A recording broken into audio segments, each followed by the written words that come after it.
늙은 척하며 낡은 여행 가방을 든 여자는 추운 밤중에 아들에 의해 집 밖으로 쫓겨났다. 돈도 없이 모두가 그녀를 짐이라고 생각했습니다. 다른 사람에게 의지하는 불쌍한 늙은 엄마일 뿐이라고요. 하지만 단 몇 주 만에 그녀 때문에 온 가족이 집을 잃게 될 줄은 아무도 몰랐습니다. 20년 동안 숨겨진 비밀은 무엇이며 배은 망덕함의 대가는 무엇일까? 어머니는 용서해야 할까요? 아니면 떠나야 할까요? 여러분의 생각을 아래의 댓글 섹션에 남겨주세요. 이 이야기를 읽으면 당신 자신을 돌아보게 될지도 모릅니다. 이 이야기는 소울뷰티 채널에서 전해지고 있습니다. 최신 영상을 놓치지 않으려면 채널을 구독하는 것을 잊지 마세요. 넓은 논과 푸른 언덕이 깊숙이 자리한 호숫가 시골에 시간이 지나면서 변색된 기와지붕이 있는 작은 집에서 한 여자가 조용히 살고 있습니다. 그녀의 이름은 마이예요. 마을 사람들은 그녀를 마이지아 부인이라고 불렀는데 친근하면서도 약간은 멀게 느껴졌다. 모든 사람들은 그녀가 은퇴 후 적은 연금으로 살아가는 외로운 여자라고 생각했습니다. 가끔씩 누군가가 그녀가 자전거를 타고 시장으로 가서 야채 몇 묶음, 쌀 몇 킬로그램, 말린 생선 통조림 하나를 사고는 마치 아무 일도 없었던 것처럼 조용히 돌아오는 것을 보곤 했습니다. 그녀는 말이 많지 않았고 파티에도 참석하지 않았고 이웃과 어울리지도 않았고 친척이 찾아오는 일도 없는 듯했습니다. 마을의 아이들은 그녀가 선생님이라고 소문을 냈고 다른 아이들은 그녀가 은퇴한 간호사라고 말했습니다. 심지어 5, 7명씩 모여 앉아 이렇게 말하는 이웃도 있었습니다. 마이 부인은 젊었을 때 정말 예뻤다고 들었어요. 큰 도시에서 결혼하셨는데 왜 생애 마지막에 혼자 여기서 사셨는지 모르겠어요. 하지만 아무도 진실을 모릅니다. 그녀가 직접 말한 적이 없으니까요.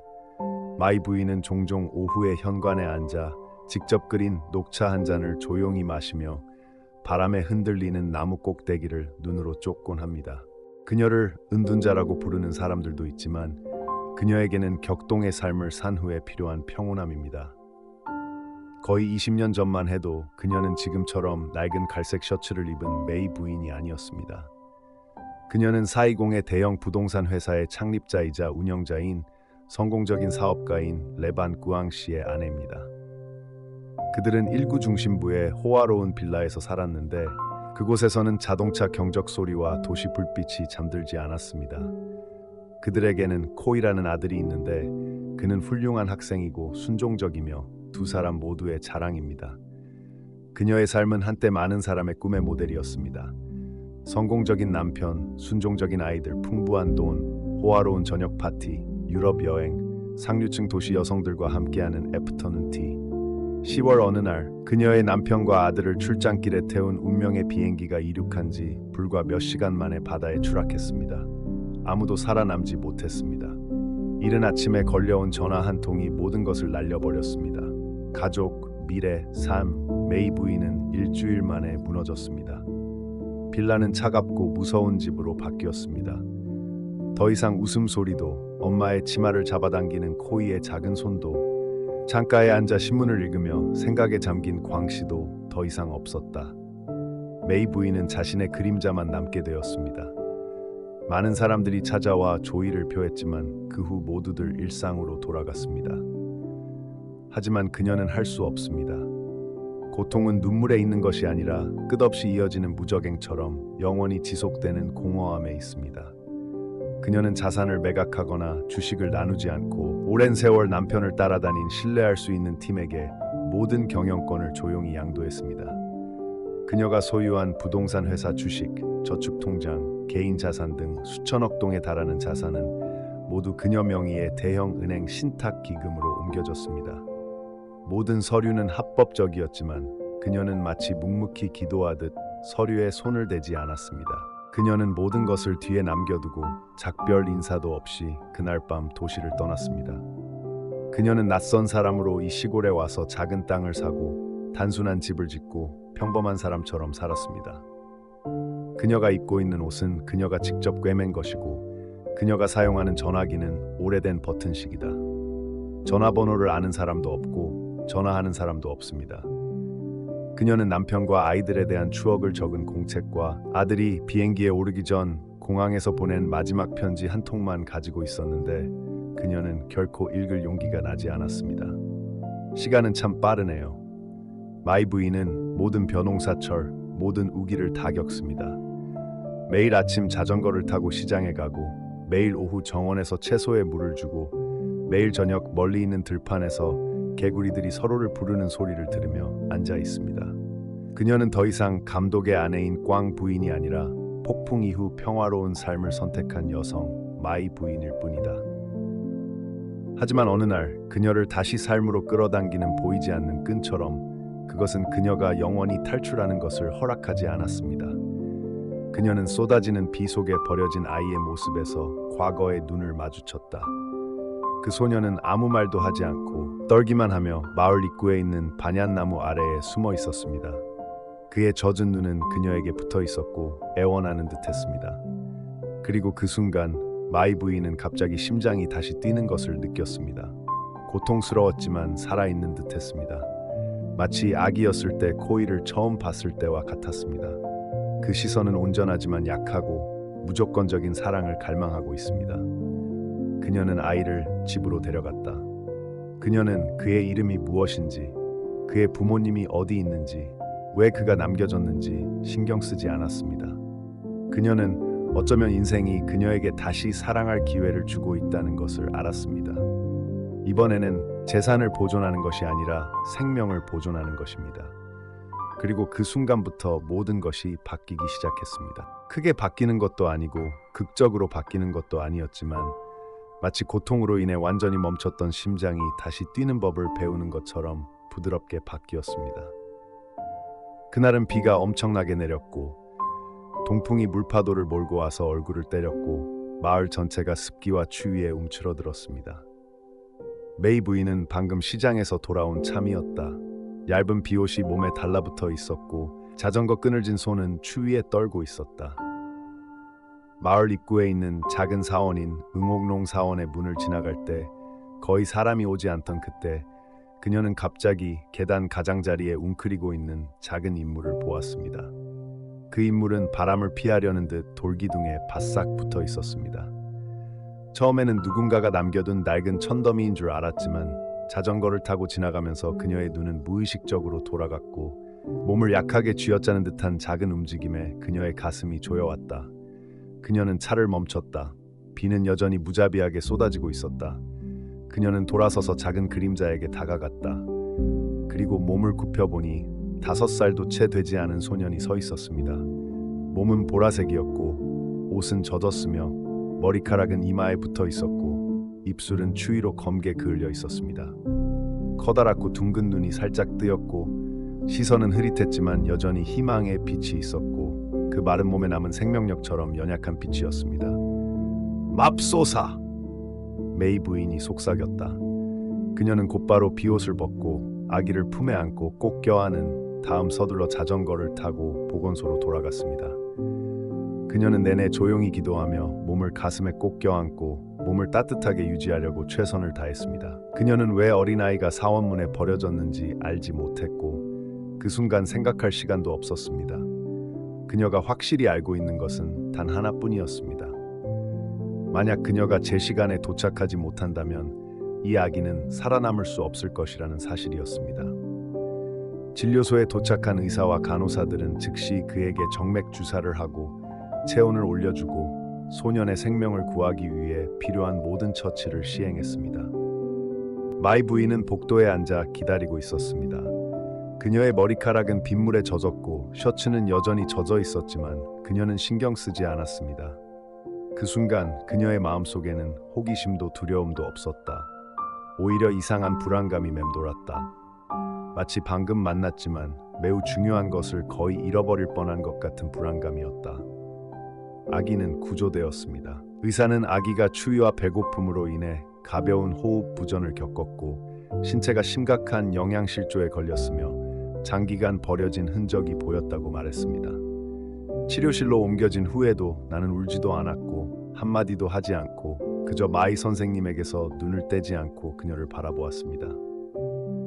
며칠이 지나도 아이를 찾는 사람이 없었고 아이가 실종됐다는 신고도 없었고 그 소년의 신원에 대한 정보도 없었습니다.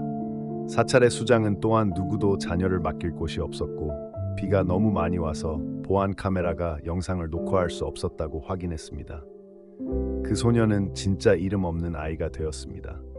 마이 부인은 아무도 예상하지 못했던 일을 하기로 결심했습니다.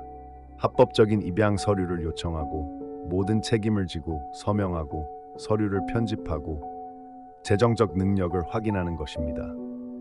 모두 조용히 자랑하지 않고 소음을 낼 필요도 없습니다. 지역 경찰관이 그 이유를 묻자 그녀는 그저 미소를 지으며 차마 그것을 두고 갈 수가 없었어요 라고 말했다. 그녀는 그 소년의 이름을 TN이라고 지었습니다. 그녀는 그가 겪었던 괴로움과는 달리 좋은 삶을 살기를 바랐기 때문입니다. 그날 이후로 메이 부인의 작은 집은 예전처럼 조용하지 않게 되었습니다.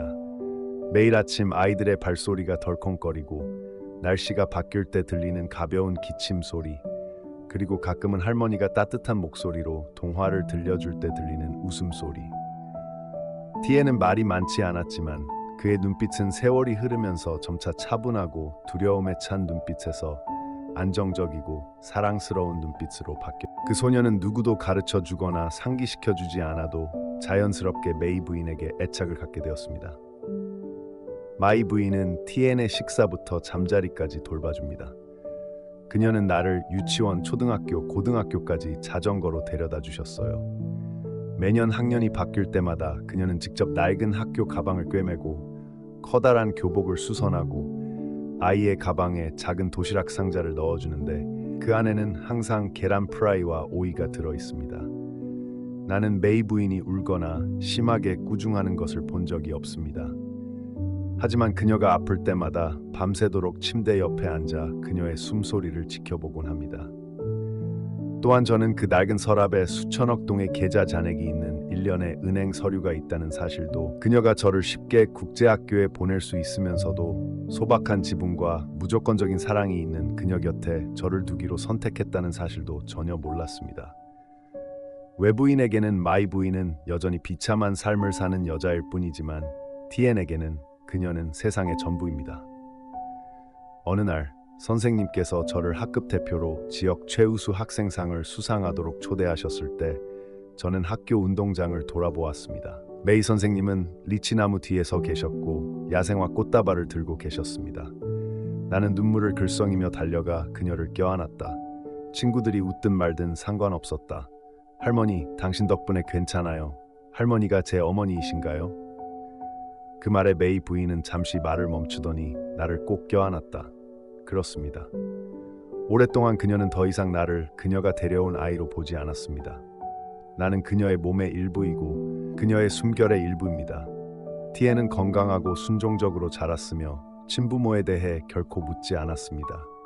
아마 내가 알고 있을지도 몰라요. 아니면 메이 부인이 계시니까 다른 질문들이 더 이상 중요하지 않은 건지 몰라요. 그리고 그 이후로 보이지 않는 실이 버려진 두 영혼을 하나로 묶었습니다. 한 명은 아이를 잃었고 한 명은 어머니를 잃었습니다. 마치 깨진 운명이 말로 표현할 수 없는 사랑으로 다시 연결된 것처럼요. 티에는 평화로운 시골 한가운데 있는 작은 집에서 자랐습니다. 이끼 낀 형광과 매일 오후 향기로운 나팔꽃 덩굴이 있었고 그의 혈통은 아니지만 그를 친자식처럼 사랑하는 여자가 있었습니다. 몇 년 전 비 오는 오후에 데려가진 소녀는 이제 키가 크고 온화하고 열심히 공부하고 항상 예의 바른 청년이 되었습니다. 티에는 다른 아이들과 마찬가지로 그 여자를 온 정성과 친밀함으로 어머니라고 불렀습니다. 티에는 그의 사고로 남편과 아들을 잃은 후 온 세상이 닫혔다고 생각했을 때 운명이 그녀에게 준 예상치 못한 선물이었습니다. 어머니는 티엔에게 자신의 과거에 대해 결코 말하지 않았고 마을 사람들 중 누구도 그녀가 도심의 큰 빌라에서 살았고 유명한 사업가의 아내였으며 수천억 동의 자산을 소유하고 있었다는 사실을 몰랐습니다. 모든 사람에게 제 어머니는 단지 검소하게 사는 늙은 여자일 뿐입니다. 떡을 팔고 바느질을 하고 수년 전 사찰문에서 데려온 아들을 키우기 위해 할 수 있는 모든 일을 하며 말이죠. 그 소박한 집 침대 밑에 오래된 금고가 있다는 사실을 아는 사람은 어머니뿐이다. 그 금고에는 엄청난 재산이 모두 보관되어 있는데 어머니는 지난 20년 동안 그 금고에 한 번도 손을 대지 않았다. 저에게 가장 소중한 것은 돈이 아니라 평화와 진정한 사랑이기 때문입니다. TN이 12학년이 되자 그의 어머니는 모든 돈을 저축하기 시작했습니다. 아침에는 떡을 팔고 오후에는 옷을 꿰매고 수선하고 저녁에는 시장에서 상인들을 위해 모자를 뜨고 꿰매서 돈을 모았습니다. 어머니는 번 돈 한 푼도 모두 봉투에 나누어 담으셨습니다. 수업료, 다음 달 집세, 공책값, 설날 버스비 등이었습니다. 마을 사람 중 누구도 그녀의 어머니의 은행 계좌에 100억 달러가 넘는 돈이 있다는 사실을 몰랐습니다. 그들은 단지 시골의 햇볕 아래 몸을 굽히고 이른 아침부터 늦은 오후까지 시장에서 바쁘게 일하고 심지어 자녀들의 돈을 모으기 위해 아침 식사조차 할 엄두를 내지 못하는 어머니만을 보았습니다. TN이 하노이 의대 입학 허가서를 손에 쥐던 날 그의 어머니는 조용히 뒷마당으로 가서 우물가에 앉아 눈물을 흘렸습니다. 그것은 비용에 대한 두려움의 눈물이 아니라 보라색으로 태어나서 키웠던 아이가 자신의 품에 안겨 이제 사람으로 성장한 것을 보고 느낀 압도적인 감정의 눈물이었습니다. 엄마는 아이를 학교에 등록시키기 위해 도시로 데려가기 위해 직접 옷 한 벌, 새우젓 한 봉지, 새우젓 한 병, 반택 케이크 한 개를 포장했습니다. 티에는 기숙사 마당 한가운데서 어머니를 껴안았다. 그녀의 등은 땀으로 흠뻑 젖었지만 여전히 태양 냄새가 났다. 그의 삶에서 가장 신성한 것들의 냄새였다. TN의 학생 생활이 시작된다. 저는 어머니와 멀리 떨어져 살고 있지만 항상 밤마다 전화해서 수업과 친구들에 대한 이야기를 전하고 가끔은 강의 사진이나 새로운 성과물을 보내기도 합니다. 엄마는 스마트폰을 어떻게 사용하는지 모르고 살로를 통해 사진을 보낼 때마다 구석에 있는 유치원 선생님에게 열어달라고 부탁한 뒤 하루 종일 행복하게 웃어야 합니다. 엄마는 아무에게도 말하지 않았지만 항상 아들의 모든 이정표를 염두에 두었습니다. 첫 시험 점수, 장학금 결과, 오늘 먹은 음식까지 TN의 학비, 생활비, 임대료, 책값을 지불하기 위해서였습니다. 엄마는 쉴 새 없이 일했습니다. 추운 겨울밤에도 그녀는 여전히 등유램프에 깜빡이는 불빛 아래 앉아 다음날 배달될 주문에 맞춰 한 땀 한 땀을 꿰매고 있었습니다. 너무 피곤해서 의자에 누워 잠이 드는 날도 있었습니다. 머리를 재봉틀에 댄 채 손에는 여전히 바늘과 실을 쥔 채로요. 그런데도 TN이 부르고 있어 라는 전화벨이 울릴 때마다 어머니는 벌떡 일어나 얼굴을 닦은 다음 미소를 지으며 대답했습니다. 아직 뭐 먹었어? 추워? 돈은 충분하니 얘야? 어머니는 은행 계좌에 있는 돈을 한 번도 사용하지 않았지만 그것은 어머니의 고집이 고집스러웠기 때문이 아니었습니다. 엄마는 아들이 다른 사람에게 의지하거나 의존하지 않고 가장 진실한 것에서 자라나는 법을 배워야 한다고 믿습니다. 어머니는 TN에게 사람으로서 친절하게 사는 법, 감사하는 마음을 갖는 법, 모든 것을 다른 사람의 의무라고 생각하지 않는 법을 가르쳐 주셨습니다. 나에게 밥 한 그릇을 준 사람에게는 평생 감사할 것입니다. 할 수 있다면 삶의 2배의 보답을 하기 위해 노력하세요. TN은 그 말을 외우고 항상 어머니의 기대에 부응하려고 노력했습니다. 하지만 TN은 가끔씩 어머니가 왜 그렇게 가난하게 사는지, 왜 자신을 위해 새로운 물건을 사지 않는지, 며칠 동안 기침을 하는데도 병원에 가지 않는지, 누구에게서도 재정적인 지원을 받기를 거부하는지 궁금해합니다. 당신의 어머니께서 다시 언급하고 싶지 않은 힘든 과거를 경험하신 적이 있나요? 그런 의문은 대학 시절 내내 TN의 마음속에 조용히 남아 있었고, 그는 졸업하고 직장 생활을 시작하면 어머니를 부양하고 더 나은 삶을 제공하고 어머니를 쉬게 하고 치료를 받고 낡은 기와집보다 더 넓은 집에서 살겠다고 항상 다짐했습니다. 하지만 인생은 약속한 것처럼 간단하지 않습니다. TN이 대학 마지막 학년에 들어갔을 때 한 소녀가 나타났습니다. 그녀는 온화하고 아름답고 지적이고 매우 능숙했습니다. TN의 미래의 아내가 될 사람. 엄마는 여기서부터 모든 것이 다른 방향으로 돌기 시작할 줄은 몰랐고 예상도 못했어요. 아무리 사랑을 많이 하더라도 사람들의 마음이 변하는 것을 막을 수 없는 방향이었죠. TN이 어머니에게 결혼 소식을 전하자 어머니는 잠시 말이 없더니 부드럽게 미소를 지었다. 행복하다는 뜻이에요. 엄마는 말했다. 그녀의 마음속에는 형언할 수 없는 감정이 솟아올랐다. 반은 기쁨이고 반은 걱정이었다. 티엔이 사랑하는 여자의 이름은 란이다. 그녀는 도시 여자이고 아름답고 똑똑하며 경제학 대학을 졸업하고 외국 회사에서 일하고 유창하게 말하고 항상 자신감 있게 걷는다. 란은 그녀의 어머니와 다르고 그녀의 어머니가 알던 여자들과도 다릅니다. 처음 만났을 때부터 저는 우리 사이에 눈에 보이지 않지만 매우 분명한 거리를 느꼈어요. 나이 때문이 아니라 삶에 대한 완전히 다른 관점 때문이에요. 결혼식은 시내 중심가의 고급 호텔에서 빠르게 진행되었습니다. 엄마는 직접 만든 아오자이를 입고 작은 꽃다발을 들고 마지막 줄에 앉아 있었습니다. 어머니는 미소를 지었지만 아무도 그녀의 눈에서 침묵을 알아차리지 못했습니다. 파티가 진행되는 동안 란은 어머니에게만 정중하게 인사하고 곧장 집에 있는 친구와 친척들에게 돌아갔습니다. 엄마는 그를 비난하지 않았습니다.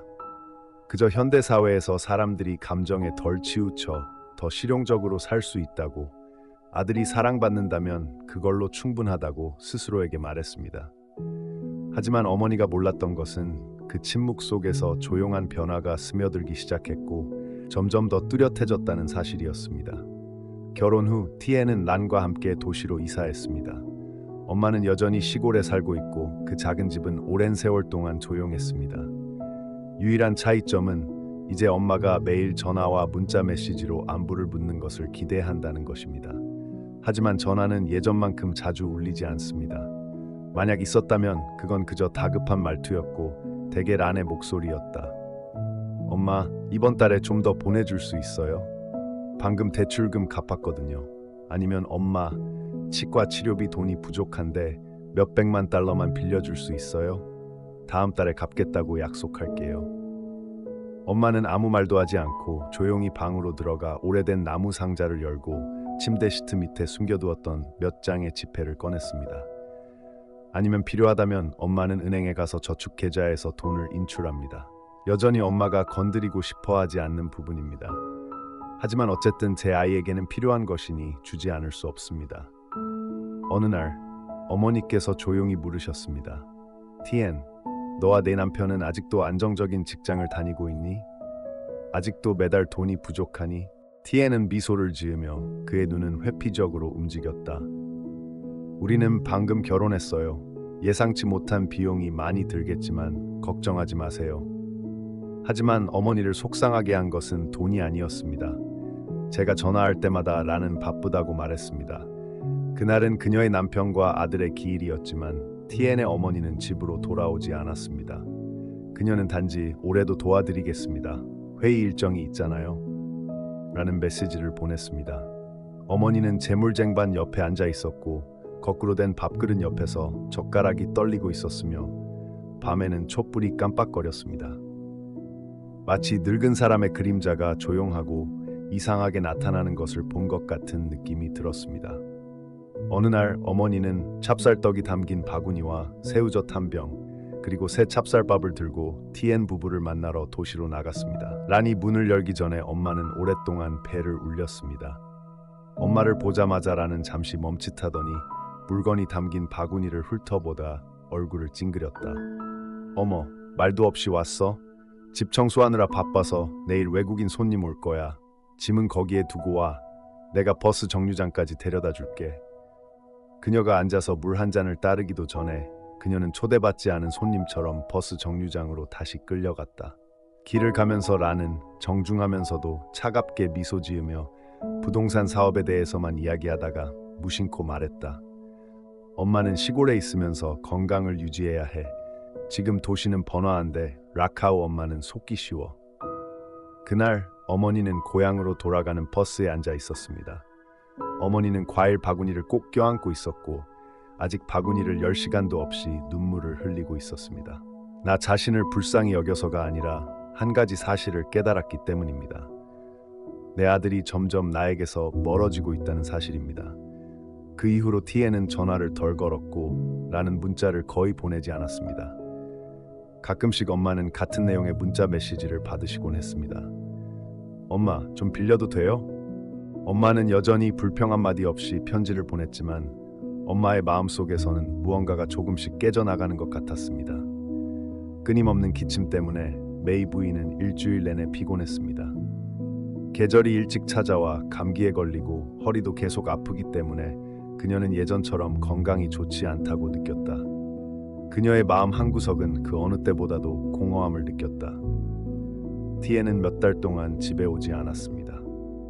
가끔 전화가 울리기는 하지만 그 전화는 대개 돈 요청이나 송금에 관한 내용일 뿐입니다. 이전보다 더 진심 어린 인사는 없습니다. 지금 이 순간 마이 부인은 아들을 보고 싶었습니다. 그의 얼굴을 보고 싶었습니다. 그가 어머니를 직접 부르는 소리를 듣고 싶었습니다. 아주 짧은 순간이라도 말입니다. 그녀는 아팠던 몸을 회복하기 위해 며칠간 휴식을 취하기 위해 도시로 가기로 결심했습니다. 그녀는 아무런 경고도 하지 않았습니다. 버려진 아기에서 대학 졸업생으로 키운 아들이 어머니가 문 밖에 서 있는 것을 결코 허락하지 않을 것이라고 생각했기 때문입니다. 그녀는 작은 여행 가방에 옷 몇 개를 챙겨 넣었고 현금은 가져가지 않았고 저축 계좌에서도 돈을 인출하지 않았습니다. 그녀는 무언가를 시도하고 싶었습니다.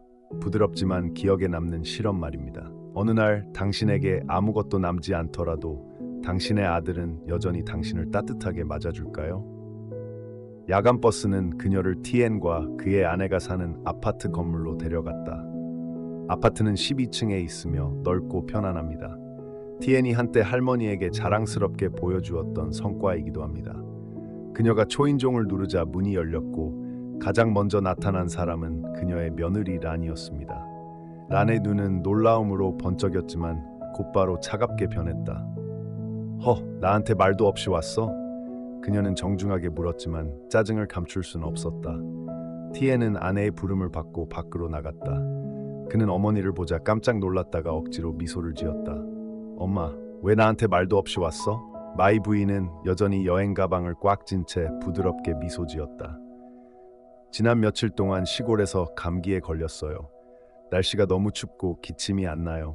그래서 당신과 남편분 댁에서 며칠 동안 지내며 몸을 녹일 생각이에요. 라는 돌아서서 아무 말도 하지 않고 안으로 들어갔다. 티에는 잠시 망설이다가 누군가 들을까봐 두려워하는 듯 나지막이 말했다. 엄마, 지금 집이 좀 좁아요. 티란이 방을 좀 쉬게 해야 해요. 티란이 임신했잖아요. 그리고 저는 일 때문에 바빠요. 엄마는 고향에 가서 쉬시는 게 좋겠어요. 마이 부인은 움직이지 않고 서 있었고 주름진 손이 가방 끈을 너무 세게 움켜쥐고 있어서 손이 하얗게 변했습니다. 그녀는 목소리를 차분하게 유지하려고 노력했다. 좁으면 소파에 누워도 돼요. 부끄러워할 것 없어요. 라는 팔짱을 끼고 단호하게 걸어왔다. 엄마, 저를 사랑하신다면 시골로 돌아와 저를 도와주세요. 지금 정말 쉬어야 해요. 너무 스트레스 받아서요. 여기 먼지랑 소음은 엄마에게 맞지 않아요. 그 형량은 가볍지만 메이 부인에게는 뺨을 때리는 것과 같았습니다. 거절당했기 때문이 아니라 그녀의 아들이 결혼하기로 선택한 여자에게서 느껴지는 차갑고 낯선 느낌 때문이었습니다. 그녀는 아무 말도 하지 않고 들어와 의자 가장자리에 앉았고 그 이상 아무 말도 하지 않았습니다. 티에는 아내를 바라보고 이어서 어머니를 바라보았는데 그의 눈은 떨렸고 마침내 외면하기로 했습니다. 밤이 되자 호화로운 집은 조용해졌다. 아무도 그녀에게 밥을 먹었는지 묻지 않았고 아무도 그녀의 침대로 달려가거나 따뜻한 물 한 잔을 따라주지 않았습니다. 그녀는 작은 여행 가방을 껴안고 앉아 공허한 공간을 응시하고 있었습니다. 과거의 기억이 되살아났습니다. 티엔이 어렸을 때 기침이 한 번만 나더라도 할머니가 밤새도록 강물을 끓이셨습니다. 그가 자전거 타는 법을 배웠을 때 그가 넘어질 때마다 할머니가 달려와 그를 들어올리고 일주일 동안 마사지를 해주었습니다. 그리고 이제 그녀가 약해졌을 때 아들이 그녀를 하룻밤만 머물게 해주기를 바라는 것도 불편합니다. 자정이 가까워지자 티에는 전화를 들고 밖으로 나갔다. 엄마, 오늘 밤에 집에 가실 수 있도록 택시 불러드릴게요. 내일 아침 일찍 출근해야 해서 엄마를 배웅할 수가 없어요. 마이 부인은 천천히 일어나 가볍게 고개를 끄덕였다. 네, 괜찮습니다. 그녀는 눈물도 비난도 없이 작은 여행 가방을 문 밖으로 끌고 나갔다. 다리는 떨리지만 아직은 안정적이다. 엘리베이터에 오르기 전 그녀는 한때 삶의 이유라고 여겼던 아들, 자신의 삶의 마지막 빛이었던 티엔을 돌아보며 부드럽게 말했다. 아내와 아이들을 잘 돌봐주세요. 잘 지내요. 야간 택시는 황량한 도시를 질주했다. 그녀의 주머니에 돈이 없었던 것은 가난해서가 아니라 사랑하는 사람들의 눈에 자신이 무엇을 남겼는지 시험해보기 위해 신뢰까지 포함한 모든 것을 뒤에 남겨두기로 했기 때문입니다. 그날 밤 아들의 아파트에서 쫓겨난 후로 마이 부인은 고향으로 돌아가지 않았습니다. 그녀는 택시 운전사에게 버스 정류장 근처의 작은 골목길에 멈추라고 했습니다. 그곳에는 몇 년 전 티엔을 데리고 대학 입학 시험을 보러 갔을 때 들렀던 값싼 모텔이 있었습니다. 방은 작고 벽은 낡고 곰팡이가 피었고 천장 선풍기는 삐걱거립니다. 하지만 메이 부인에게는 그게 충분했습니다. 그녀는 단순함에 익숙해 있었고 마음속에 깨진 조각들을 모을 수 있는 조용한 구석이 필요할 뿐이었습니다. 다음 날 아침 마이 부인은 근처 식료품점에 가서 신문과 간식을 사온 다음 자신의 방으로 돌아갔습니다. 내가 휴대폰을 열어 메시지를 확인했을 때 티엔에게서 온 메시지는 단 한 통도 없었습니다. 그녀는 우연히 고향 친구로부터 온 메시지를 보게 되었는데 그 친구는 티엔과 그의 아내가 사는 아파트에서 일하는 직원이었다. 짧은 메시지가 그녀의 가슴을 꿰뚫는 칼날 같았다. 마이, 며칠 전 란과 티엔이 아래층 이웃들과 이야기하는 걸 들었어요. 네가 가난하고 쓸모없는 척하고 남편과 아이들을 괴롭히고 부끄러움도 없이 공짜로 사는 여자라고 하더군요. 그 이야기를 듣고 목이 메었어요. 혹시 알고 계셨나요? 마이 부인은 눈이 빨개진 채로 뉴스를 계속해서 읽었습니다. 그녀는 많은 경험을 했고 인생에서 가장 어두운 시절을 겪었음에도 불구하고 평생을 바쳐 키운 아들이 세상에 그토록 잔인한 말을 할 줄은 전혀 예상하지 못했습니다. 그녀는 화가 난 것이 아니라 그저 미안해했을 뿐입니다. 너를 키우느라 보낸 모든 세월이 미안해. 학비를 벌려고 잠 못 이루던 모든 밤들, 침묵 속에서 흘린 모든 눈물. 그런데 이제 내가 받는 대답은 의존적이라는 두 단어뿐이야. 하지만 그건 아무것도 아닙니다. 일주일 후 그녀는 깨어나 하녀로 일하던 시절부터 친구로 지내던 그녀를 만났다. 그녀는 강가의 1급지 근처에서 아침 식사를 팔고 있었다. 항 씨는 대화를 나누던 중 주저하며 부드럽게 물었다. 제 아들이 시골에 있는 제 집을 팔려고 한다는 걸 아시나요? 마이 부인은 잠시 말을 멈추고 말했다. 그 집을 팔아요? 그의 명의가 아닌데 어떻게 팔 수 있겠어요? 며느리께서 구청에서 서류를 사려고 하신다고 들었어요. 남편과 자녀들의 기부금으로 집을 지었는데 시골에 사시는 어머니께서 더 이상 집을 관리하실 수 없으셔서 구청에 양도해 투자하신다고 하더군요. 메이 부인은 아무 말도 하지 않았고 그녀의 마음은 점점 차가워졌습니다. 그 집, 모든 벽돌, 모든 문틀은 그녀의 손으로 지어졌습니다. 그 집은 아이의 명의로 되어 있지만 티엔과 그의 아내는 집을 지은 이후로 한 푼도 쓰지 않았습니다. 하지만 이제 그들은 그것을 자기들의 것처럼 여긴다. 조언을 구하지 않고 조용히 팔았습니다. 그들의 눈에는 자식을 키우느라 애쓴 어머니인 그녀는 더 이상 아무것도 소유하지 않았고 손익을 계산하는 데 쓰이는 상품도 아니었습니다. 그날 밤 마이 부인은 빌린 방으로 돌아와 불을 켜고 오랫동안 창가에 앉아 있었습니다. 가로등 불빛이 그녀의 얼굴을 비추었다. 화난 것도 아니고 슬픈 것도 아닌 날카롭고 잘 갈린 칼처럼 날카로운 희미한 미소였다. 거의 20년 동안 자신의 정체를 숨긴 끝에 처음으로 마이 여사는 스스로에게 이렇게 말했습니다. 이제 그들이 쓸모없는 기생충이라고 부르는 늙은 엄마가 누구인지 보여줄 때가 됐어. 그녀는 오래된 휴대전화를 열어 연락처를 검색하여 친숙한 이름을 찾았습니다. 롱 씨였는데 그는 거의 20년 동안 그녀 남편의 개인 비서였습니다. 롱 씨는 은퇴했지만 여전히 그녀에게 연락을 하고 있으며 매 명절마다 진심 어린 존경심을 담아 마이 씨라고 부릅니다. 그의 목소리에는 기쁨이 가득했다. 부탁 하나만 들어줘. 도시에 임시집을 하나 빌려야 해. 간단하지만 작은 계획을 세우기엔 충분해. 내 정체를 드러낼 생각이야. 하지만 그들이 그렇게 양심을 버리게 두진 않을 거야. 며칠 후 마이 부인은 골목에 숨겨진 작은 아파트로 이사했습니다.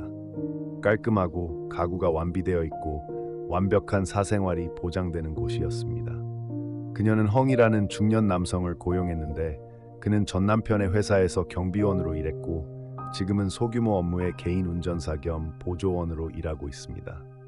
그녀는 그에게 고향의 부동산 상황을 조사하고 소유권 문서를 확인하도록 했고 비밀리에 아는 변호사에게 판매 중인 집과 관련된 불법 거래를 조사해달라고 부탁했습니다. 그녀는 아침마다 발코니에 앉아 따뜻한 차를 마시며 파일을 읽습니다. 마치 고통 속에서 사는 데 익숙한 사람처럼요. 하지만 지금 그녀의 눈에는 슬픔이 더 이상 없었고 대신 날카로운 경계심과 약간의 씁쓸함이 그녀의 머릿속을 금속처럼 뒤덮었습니다. 이 순간 그녀에게는 복수가 아닌 각성이라는 계획이 있었습니다. 황량한 골목길에 있는 작은 임대 아파트에서 생활한 처음 며칠 동안 마이 부인은 성급하게 행동하지 않았습니다. 그녀는 남편의 투자와 관련된 모든 서류를 검토할 시간을 가졌습니다. 그 자산은 그녀가 거의 20년 동안 손도 대지 않았던 것입니다. 부분적으로는 남편과 친자식을 잃은 사건 이후 그녀는 온갖 소문으로 가득한 세상에서 물러나고 싶었지만 나머지는 한때 자신의 인생의 마지막 선물이라고 여겼던 아이인 티엔을 위해 저축하기로 했습니다. 하지만 이제 인간의 마음에 대한 진실이 끝까지 밝혀지면서 메이 부인은 받는 사람이 더 이상 사랑을 받을 마음이 없다면 영원히 사랑을 줄 수 없다는 것을 알게 되었습니다. 그리고 티엔이 그 은혜를 잊기로 선택했다면 그녀는 비난하는 대신 시간과 그들 자신의 행동이 조용히 은밀하게 그러나 타협하지 않고 그들에게 교훈을 가르치도록 둘 것입니다. 그녀가 가장 먼저 한 일은 남편의 개인 변호사인 칸 씨에게 연락하는 것이었습니다. 칸 씨는 가족 사업이 여전히 잘 운영되던 시절부터 모든 자산과 양도 계약을 담당했습니다. 일주일간의 확인 끝에 칸 씨는 주택, 투자 계좌, 금, 주식 등 모든 자산이 여전히 그녀 이름으로 되어 있다는 것을 확인했습니다. 그녀가 어린 시절 티엔과 함께 살았던 시골의 집만이 그녀의 아들의 이름으로 자발적으로 등록되어 그가 경력을 시작할 수 있는 환경을 조성했습니다. 지금 전달하시겠습니까? 칸 씨가 물었습니다. 그렇게 하고 싶어요. 마이 부인은 그들에게 알릴 필요 없이 짧지만 부드럽게 대답했다. 알겠습니다. 그는 고개를 끄덕였다. 그리고 시골에 있는 집을 시장 가격으로 다시 사고 싶은데 제가 직접 땀과 눈물로 지은 집이기에 합법적인 거래로 깨끗하고 이의가 없습니다. 칸 씨는 존경심을 숨기지 않고 가볍게 미소 지었다. 제가 처리해 드릴게요. 한 달도 채 되지 않아 모든 자산이 공식적으로 마이 씨의 이름으로 합법화되었고 모두 새로운 신분인 존 응옥 디앱씨로 합법화되었습니다. 이 이름은 그녀가 남편 회사의 재무 시스템에서 일할 때 사용하던 별명이었습니다. 법적으로 볼 때 메이 부인은 이제 과부입니다. 그녀는 1,000억 동이 넘는 자산을 소유하고 있지만 티엔과 란을 포함하여 아무도 한밤중에 집에서 쫓겨난 불쌍한 여자가 그 숫자의 주인이라는 것을 모릅니다. 마이 씨는 새로운 신분을 가지고 강변 도시 지역으로 갔는데 거기에는 조용하고 보안이 잘 되는 별장이 있었습니다. 그녀는 넓은 정원, 연못, 모든 편의시설이 갖춰진 단독주택을 구입했고 전액을 현금으로 지불했습니다. 중개인은 그녀가 누구인지 전혀 몰랐고 나이 든 여성이 새 렉서스에서 내리는 것을 보고 놀랐는데 그녀는 부드럽지만 매우 단호하게 말했습니다. 마이 부인은 충성스러운 운전사 헝과 서비스 회사를 통해 모집한 새 하인 린 씨와 함께 그 빌라로 이사했습니다. 그녀의 과거를 아는 사람은 아무도 없다. 다만 그녀가 외국에서 살았던 여자라는 것만 알고 있을 뿐이다. 그녀의 남편은 일찍 세상을 떠났고 자녀도 없었으며 편안한 노년을 보내기 위해 고향으로 돌아왔다. 그녀는 손님을 맞이하지 않고 과시하지도 않지만 그녀의 생활 방식과 태도는 주변 사람들에게 존경을 받습니다. 어느 날 마이 부인과 린 씨는 부동산 사무실에 가서 새로운 프로젝트를 보러 갈 때까지 모든 것이 조용했습니다. 그녀는 남편이 그랬던 것처럼 임대용 아파트 몇 채에 더 투자할 계획입니다. 린 여사는 프로젝트 담당자에게 전화해 상의해 보라고 제안했습니다. 몇 분 후 우아한 모습의 젊은 여성이 로비에서 나왔는데 그녀의 하이힐은 광택이 나는 나무 바닥에 깔끔하게 찰칵 소리를 내며 걸어 나왔다. 그 얼굴은 비록 정성껏 화장을 했지만 마이 부인은 즉시 알아보았다. 란은 뒤로 걸어갔고 그녀의 눈은 1초도 채 되지 않아 메이 부인에게 멈춰 섰지만 그녀는 곧바로 멍해졌고 그녀의 얼굴은 잠시 참백해졌습니다. 하지만 란은 성공적인 환경에서 사는데 익숙한 여성입니다. 그녀는 금세 평정을 되찾고 전문가처럼 미소 지었다. 안녕하세요. 저는 프로젝트 컨설턴트 란입니다. 어떤 아파트를 보고 싶으신가요? 마이 부인은 즉시 대답하지 않았다. 그녀는 천천히 선글라스를 벗어 테이블 위에 조심조심 올려놓고 며느리를 똑바로 바라보았다. 그 눈빛은 침착했고 화내지도 않았고 약해 보이지도 않았지만 란을 떨게 할 만큼은 침착했다.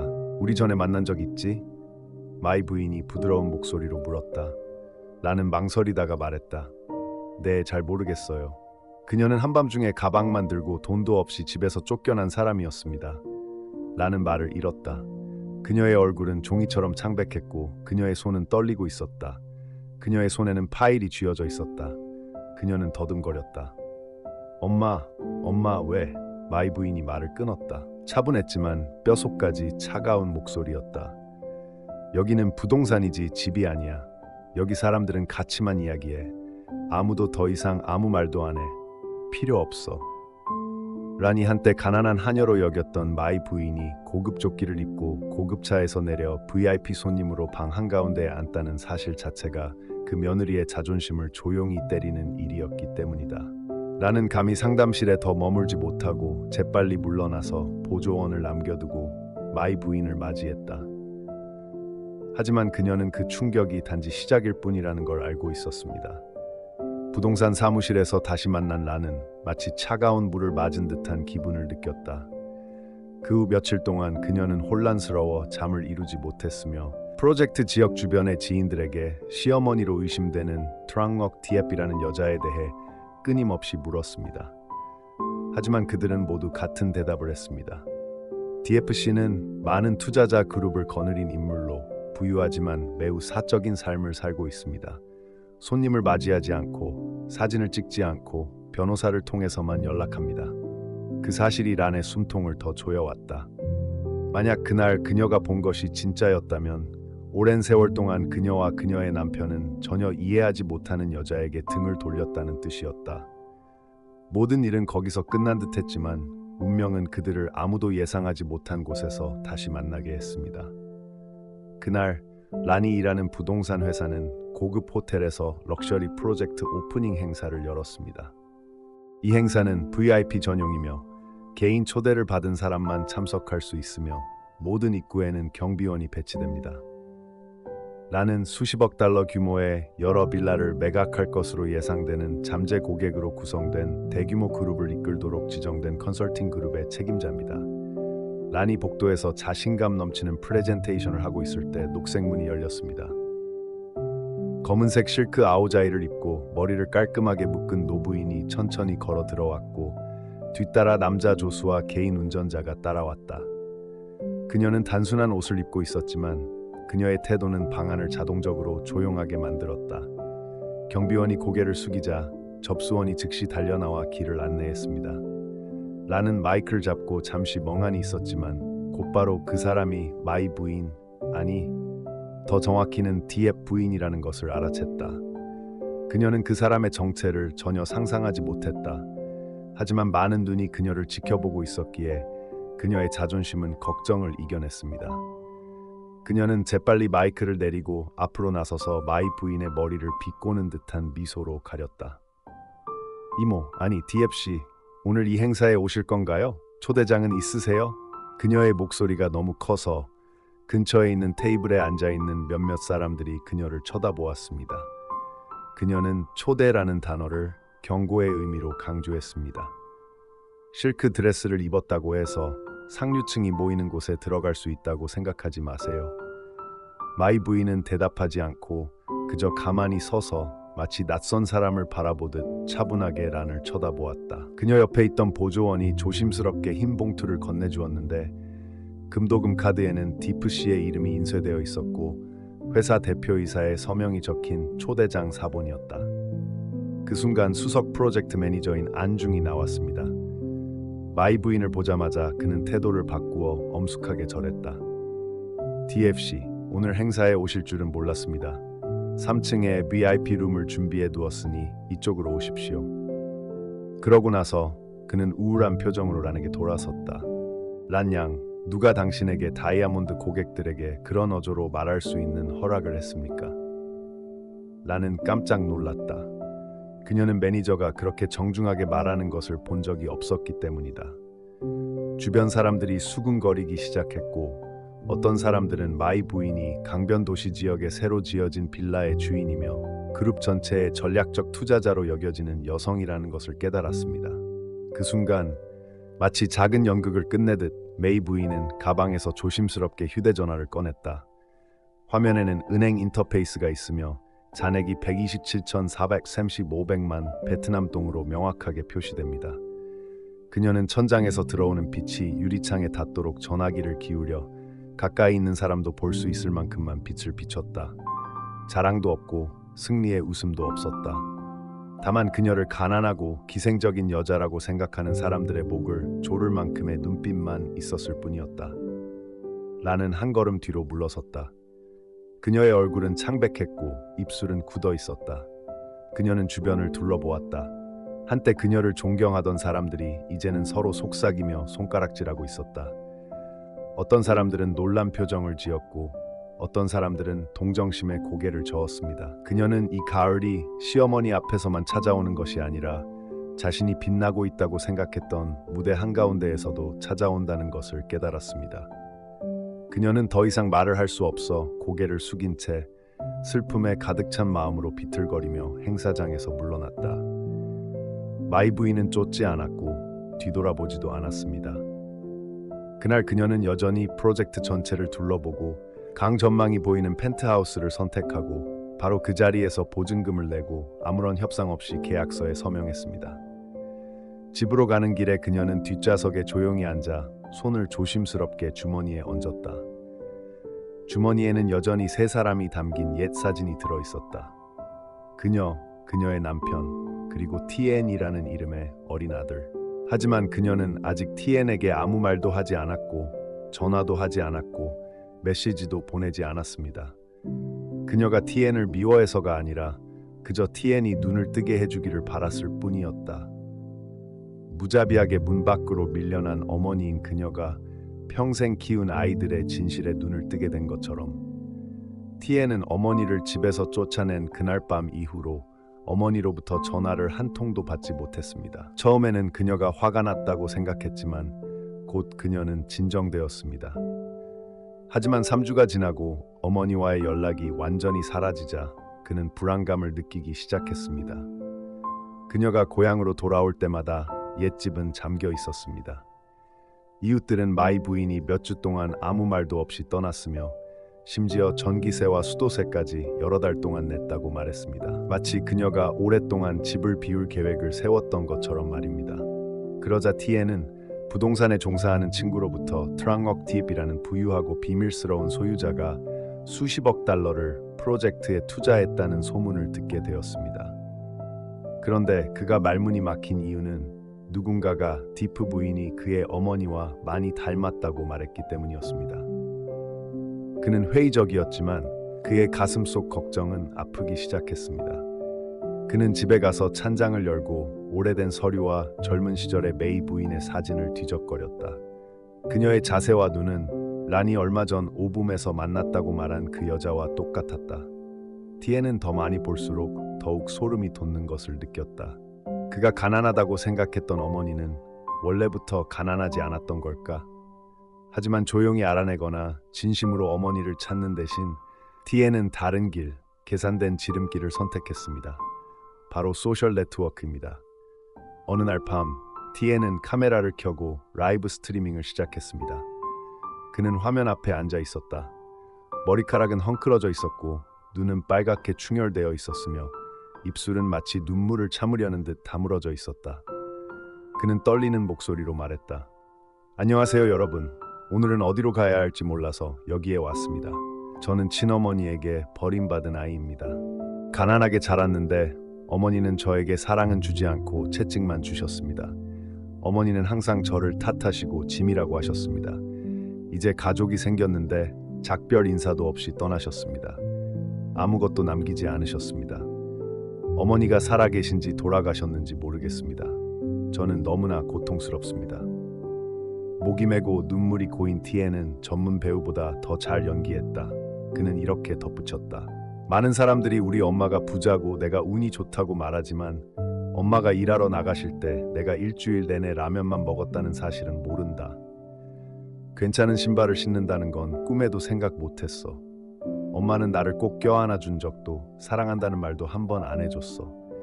이제 돈은 있지만 조용히 등을 돌리고 한 푼도 안 줘. 난 백수고 아내는 임신 중이고 어떻게 살아야 할지 모르겠어.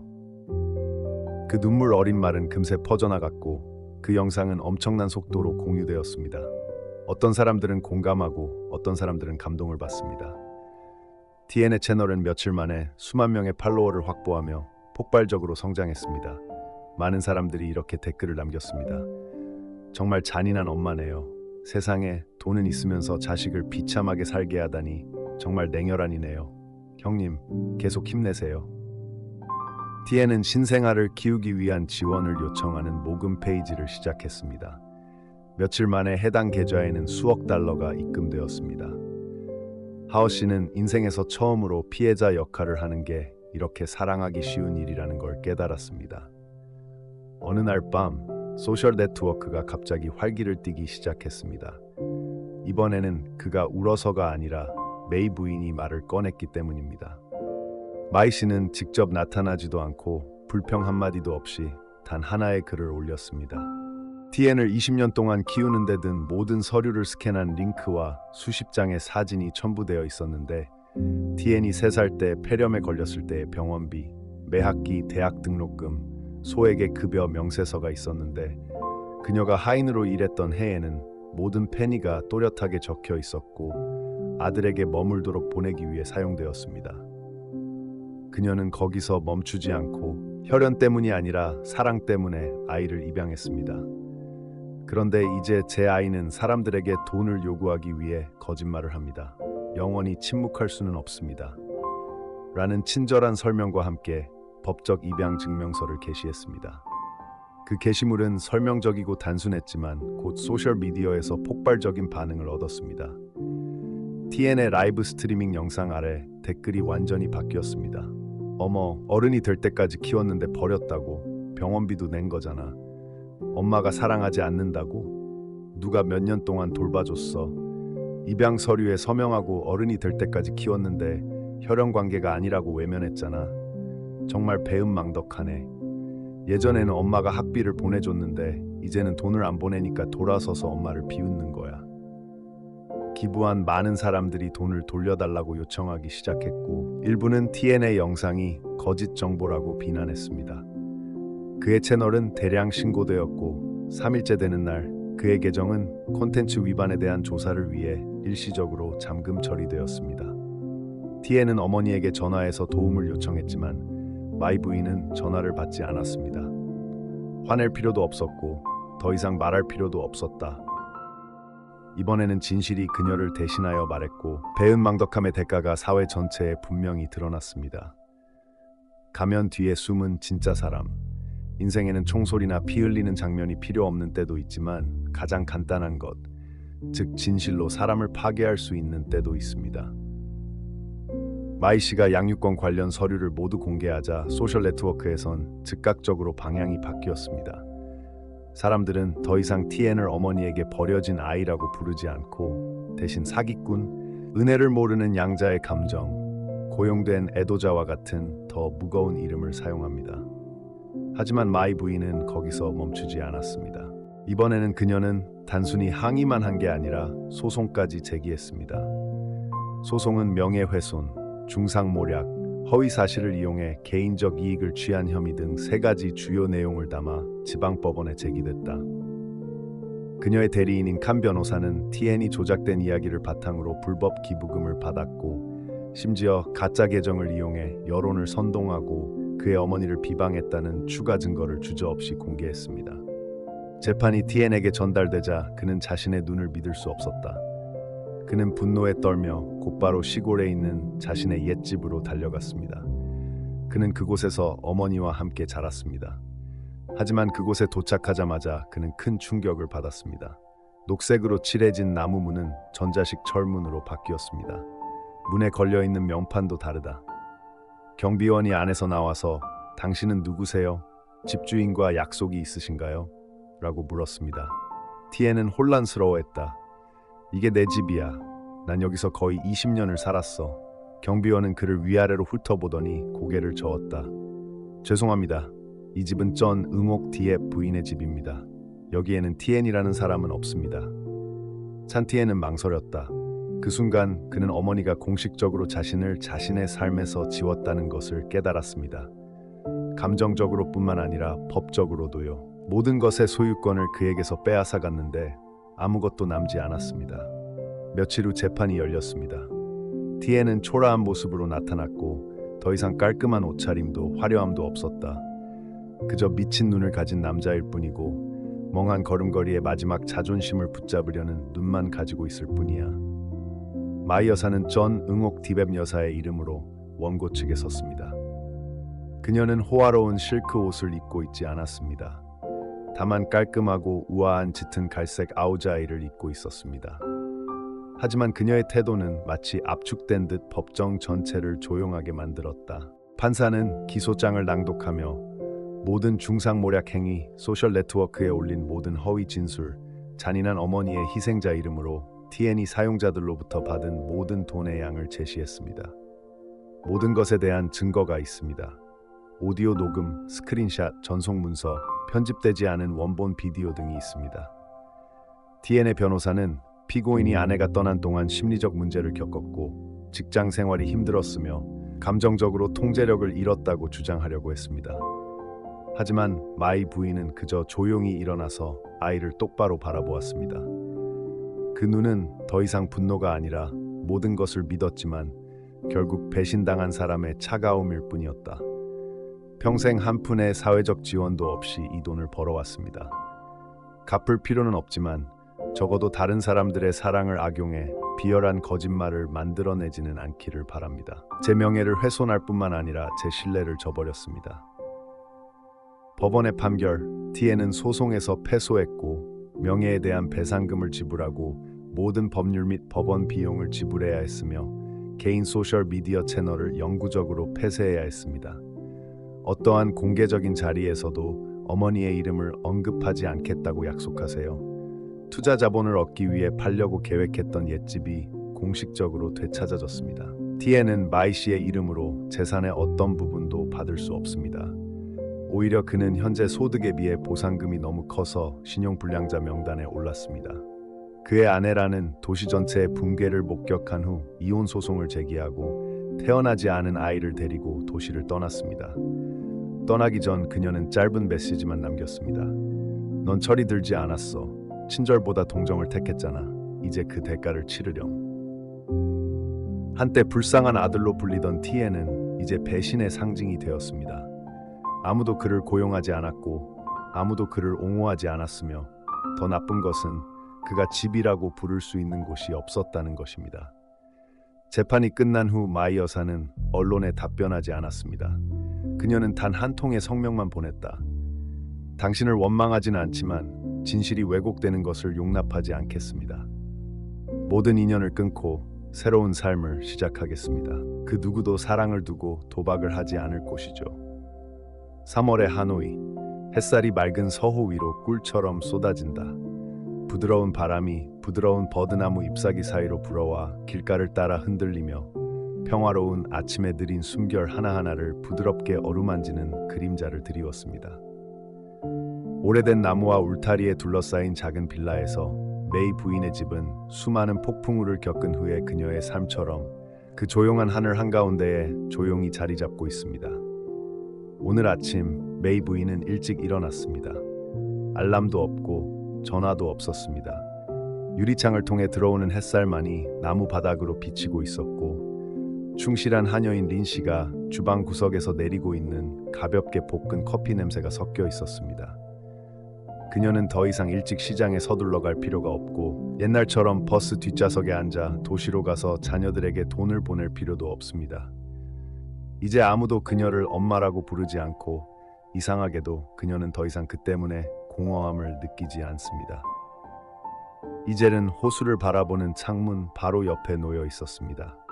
이 그림은 아직 완성되지 않은 상태로 캔버스에 물의 스케치, 미완성된 연꽃 무리, 그리고 그 위를 가로지르는 작은 다리만 있을 뿐입니다. 그녀는 붓을 부드럽게 잡고 하늘에 약간의 파란색을 더한 다음 멈췄다. 그녀는 모든 것이 완벽할 필요는 없다는 것을 깨달은 것처럼 그림을 완성하려고 노력하지 않았습니다. 메이 부인은 아이들과 함께 있고 가족과 함께 식사를 하고 매 식사 때마다 누군가가 엄마라고 부르는 것이 행복이라고 생각하곤 했습니다. 하지만 결국 그녀는 사랑에서 나오는 부름이 아니라 여자를 끝없는 희생에 묶어두는 보이지 않는 끈일 뿐이라는 것을 깨달았습니다. 그녀는 그 시절을 견뎌냈고 기꺼이 모든 것을 바쳤고 견뎌냈고 기다렸습니다. 그리고 마침내 그녀는 자신이 사랑하는 것이 잘못된 것이 아니라 단지 잘못된 사람을 사랑한 것을 후회한다는 것을 깨달았습니다. 소송에서 승소한 후 그녀는 티엔에게 더 이상 아무 말도 하지 않았습니다.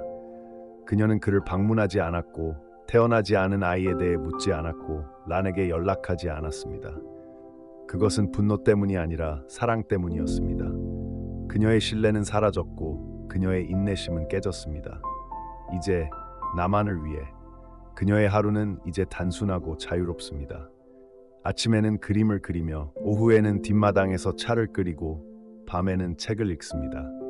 어떤 날은 그녀는 트린의 음악을 듣고 어떤 날은 호숫가에 조용히 앉아 노란빛이 물 위에 그림자를 들이우는 것을 바라보았습니다. 그녀의 마음은 더 이상 동요하지 않았습니다. 집안의 가구는 단순합니다. 로즈우드로 만든 티테이블, 작은 책꽂이, 그녀가 직접 고른 몇 개의 세라믹 램프, 그리고 그녀의 자녀와 죽은 남편이 나오지 않는 사진들이 있습니다. 그녀 혼자 여러 단계를 거쳐온 그녀입니다. 20대에는 일하고 요리하고 웃고 피곤했고 지금은 혼자 살고 있지만 외롭지 않습니다. 그 지역 사람들은 그녀를 예술가 디프 부인이라고 부른다. 어떤 사람들은 그녀가 한때 은퇴한 유명한 화가였을 것이라고 추측합니다. 어떤 사람들은 그녀가 은퇴한 외국인이라고 말합니다. 아무도 그녀가 누구의 어머니인지, 어떤 대우를 받았는지, 얼마나 많은 고통을 겪었는지 모릅니다. 아니, 알 필요도 없습니다. 그러자 그녀는 안도감을 느꼈습니다. 그녀는 처음으로 아무런 직함 없이 살았습니다.